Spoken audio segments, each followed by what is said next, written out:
Hello viewers, namaste and welcome to our channel. ఈరోజు మనతోటి senior journalist and political analyst Imandi Ramarao garu ఉన్నారు. నమస్తే సార్. నమస్తే బాబు.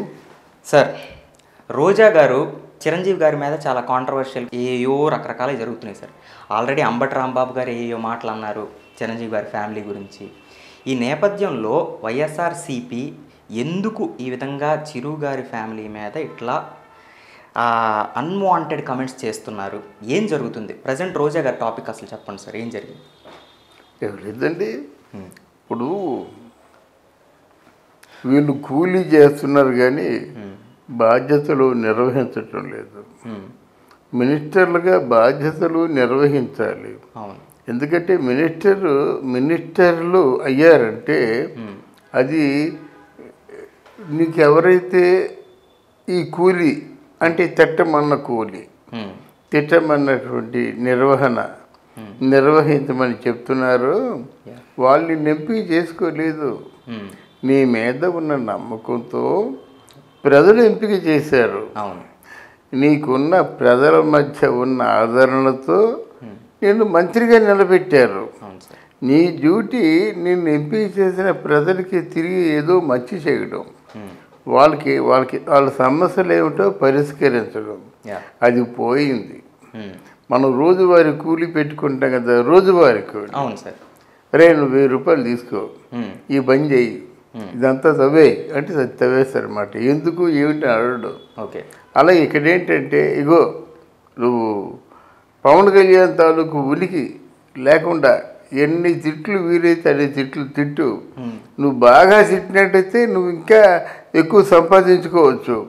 నువ్వు ఎంత సంపాదించుకుంటావు నేనేం అడగను. నేను ఎక్కడెక్కడ ఇల్లు కట్టుకుంటావు అడగను నేను. బట్ నాకు కావాల్సింది పవన్ కళ్యాణ్ లేకుండా చేయాలి, నాకు కావాల్సింది చంద్రబాబు నాయుడు లేకుండా చేయాలి. ఇదే ఇప్పుడు ప్రస్తుతం జరుగుతుంది. ఈ కూలి తీసుకొని కూలి పని చేసే నిర్వహణలో కొడాలి నాని ముందున్నాడు. ఎందుకంటే అమ్మనాభూతులు, నీ అమ్మ మొగుడు, నా అమ్మ మొగుడు, దానమ్మ మొగుడు, ఇది చాలా తమాషా అయిపోయింది. తిట్టడం మాట్లాడితే ఎవరమ్మ మొగుడు అంటాడు, పకోడీ గాడు అంటాడు, 420 గాడు అంటాడు, 420 గాడు అంటాడు, దమ్ముంటే నిలబడు అంటాడు. ఇవన్నీ ఒక ఉన్మాద స్థితిలో ఉన్న వ్యక్తి మాట్లాడే మాటలు. ఉన్మాద స్థితి అంటే పిచ్చి కుక్క మాట్లాడే మాట. పిచ్చి కుక్క అరిచే అరుపులకి అర్థం ఉండదు, అరుస్తాడు కరుస్తాడు కూడా. అలాగే ఇప్పుడు రోజా కూడా చిరంజీవిని ఛాలెంజ్ చేయడం ఏంటండి. ఇండస్ట్రీకి ఏం చేశాడో చెప్పట్టి ఇండస్ట్రీ చెబుతుంది. నువ్వు కళ్ళు మూసుకొని పోయినట్టయితే లోకం అంతా కళ్ళు మూసుకుంటుందని అనుకోవడం నువ్వు చేసిన పెద్ద పొరపాటు. నువ్వు కళ్ళు మూసుకొని ఉండొద్దు, కళ్ళు తెరిచి వెళ్ళు, జనం మధ్యకి వెళ్ళు. జనం ఏమనుకుంటున్నారు విను. చిరంజీవి ఎవరు అవునన్నా ఎవరు కాదన్నా మనం చాలా సందర్భాల్లో చెప్పుకున్నాం. ఆయన ఈ ప్రజలు నన్ను అంటే వేదిక నెక్కించారు, ప్రజలు నన్ను మెగాస్టార్ని చేశారు. వీళ్ళకి తిరిగి నా వంతు సహాయం ఏం చేయాలి. అలాగే నాతో పాటు నా కుటుంబ సభ్యుల ఇండస్ట్రీ అంతా ఉంది. వాళ్ళు జూనియర్ ఆర్టిస్ట్ అయితేనే నా సినిమా బాగా ఆడుతుంది. వాళ్ళు టెక్నీషియన్స్ అయితేనే, వాళ్ళు 24 క్రాఫ్ట్స్లో ఉన్న టెక్నీషియన్స్ సమర్థవంతంగా పనిచేస్తేనే నా సినిమాలు ఆడుతున్నాయి.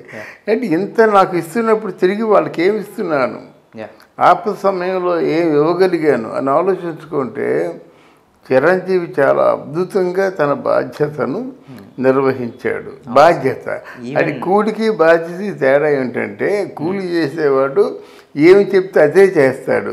ఈ బాధ్యత నిర్వహించేవాడు ఏం చేస్తాడంటే, క్షమించండి దయచేసి ఎలా చెప్తేనే అర్థమవుతుందని నేను చెప్తున్నాను.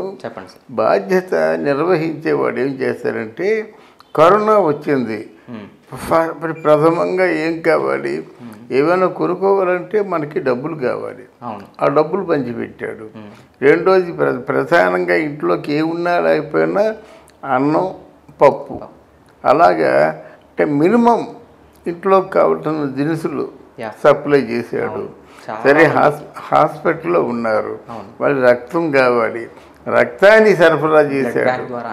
అలా కాకుండా వాళ్ళకి ఆక్సిజన్ ప్లాంట్స్ లేక చాలామంది చచ్చిపోయారు. అవును సార్. అప్పుడు చిరంజీవి గారు స్వయాన ఆక్సిజన్ ప్లాంట్లు కొని సహాయం చేశారు. ఇంకే కొన్ని కోట్ల రూపాయలు సహాయం చేసినటువంటి చిరంజీవి గారు అసలు నీకు ఏమీ కాకుండా ఉన్నారంటే మరి నిన్నేమనుకోవాలి, నిన్నెంత అసహ్యించుకుంటారు ప్రజలని ఆలోచించావా? అవును. జగన్మోహన్ రెడ్డి గారు నీకు ఎప్పుడు జీవితాంతం తోడుండరు. అవును సార్. జగన్మోహన్ రెడ్డి గారు కాదు, ఎవరు కూడా తోడుండరు.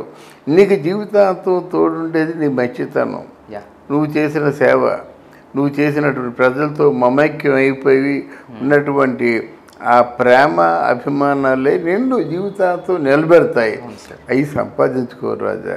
అంతేగాని ఇలాగా రెచ్చిపోయి ఉడుక్కుంటూ చిరంజీవి ఏం చేశాడు, పవన్ కళ్యాణ్ ఏం చేశాడు, నువ్వు వాడుతున్న మాటలు కేవలం జగన్మోహన్ రెడ్డి కోసం అయితే ఓకే, కానీ జగన్మోహన్ రెడ్డితో పాటు కొన్ని లక్షలాది మంది కోట్లాది మంది వింటున్నారు చిరంజీవి అభిమానులు, పవన్ కళ్యాణ్ అభిమానులు. ఒకరిని ప్లీజ్ చేసినట్టయితే కొన్ని లక్షల మందిని డిస్సాటిస్ఫై చేస్తున్నావు. వాళ్ళు తిరగబడితే నువ్వు అసలు ఎక్కడ కనిపిస్తావా నువ్వు? అందువల్ల ఇవన్నీ ఆలోచించుకుంటే బాగుంటుంది. ఒకటి మాత్రం నిజం, జనసేన మెగా అభిమానులు వాళ్ళు తలుచుకుంటే మాత్రం సోదులో లేకుండా అయిపోతుంది, కాలగర్భంలో కలిసిపోతుంది అని చెప్పేసి ఒక హెచ్చరిక చేయాలన్నమాట. ఒక విశ్లేషకుడిగా ఇది తప్పిది, నీ బాధ్యతలు నువ్వు నిర్వర్తించు, లేకపోతే మౌనంగా ఉండవు. నీతో ఉన్న ఆ విడుదల రజని వీళ్ళందరూ ఉన్నారంటే పనులు చేయించుకున్నారు, నవ్వుతూ అక్కడ నవ్వుతూనే ఉన్నారు, ప్రజల దగ్గర నవ్వుతూనే ఉన్నారు. మొత్తానికి ఏంటంటే వాళ్ళ దాన్ని ఏమంటారు, వాళ్ళ బాధ్యతని వాళ్ళు నిర్వర్తించుకుంటున్నట్టుగా నటిస్తూనే సైలెంట్గా, అంటే ఇక్కడ పవన్ కళ్యాణ్ దగ్గర కానీ, అక్కడ మన చంద్రబాబు నాయుడు దగ్గర కానీ, లేకపోతే మెగాస్టార్ దగ్గర కానీ ఎక్కడక్కడ కించిత్ మాత్రం భేదం లేకుండా వాళ్ళు ప్రవర్తిస్తున్నారు. అవును సార్. మరి నీకెందుకు ఇదంతా నోటి గాడు కనుక ఇట్లాంటి మాటలు ఎవరికీ మంచివి కాదు. అందువల్ల ఆ మాటలకి స్వస్తి చెప్పాలని నేను కోరుకుంటున్నాను. సార్, ప్రీవియస్గా బ్రో రిలీజ్ అయిన తర్వాత అంబటి గారు ఏ వ్యాఖ్యలు చేశారు, రేపు బోలాశంకర్ రిలీజ్ అవబోతుంది, ఇప్పుడు చిరంజీవి గారి మీద రోజా గారు వ్యాఖ్యలు చేస్తున్నారు. ఈ విధంగా వాళ్ళు ఏదో సినిమాని కూడా కొంచెం అట్లాగా ఫ్లాప్ చేయడానికి ఏదో ఒక రకంగా ఏమైనా ప్రయత్నిస్తున్నారు అనుకోవచ్చా? ఈ సినిమా ఫీల్డ్కి సిగ్గు లేదండి. సినిమాలో కొమ్ములు తిరిగిన మగవాళ్ళు అనుకుంటారు చూసారా, ఈ కొమ్ములు తిరిగిన మగవాళ్ళందరూ కలిసి కోట్లాది రూపాయలతో చేసిన సినిమాల్ని అడ్డగోలుగా ఎలా దెబ్బతీస్తుంటే వీళ్ళు ఊరుకుంటారండి? అసలు మీకు సినిమాకి సంబంధం ఏమిటి? సినిమాల మీద ఎందుకు పడతారు? ఈరోజు పవన్ కళ్యాణ్ చిరంజీవి అయ్యారు, రేపు ప్రభాస్ అల్లు అర్జున్ అవుతారు, లేకపోతే మహేష్ బాబు అవుతాడు. అంటే వరుసగా సినిమాల మీద పడినట్టు రాజకీయాలకి సినిమాలకి సంబంధం ఏమిటి? ఆ మాట చిరంజీవి అడిగాడు, అడిగితే నువ్వు నోటుకు వచ్చినట్టుగా మాట్లాడతావా? అందువలన సినిమా ఫీల్డ్ వాళ్ళకి కొంచెం చైతన్యం ఉండి, చేవ ఉండి, సత్తా ఉండి, పౌరుషం ఉండి తిరగబడితే కానీ ఈ వ్యవహారం చక్కబడదు. అవును సార్, అవును. Thank you so much. Thank you very much.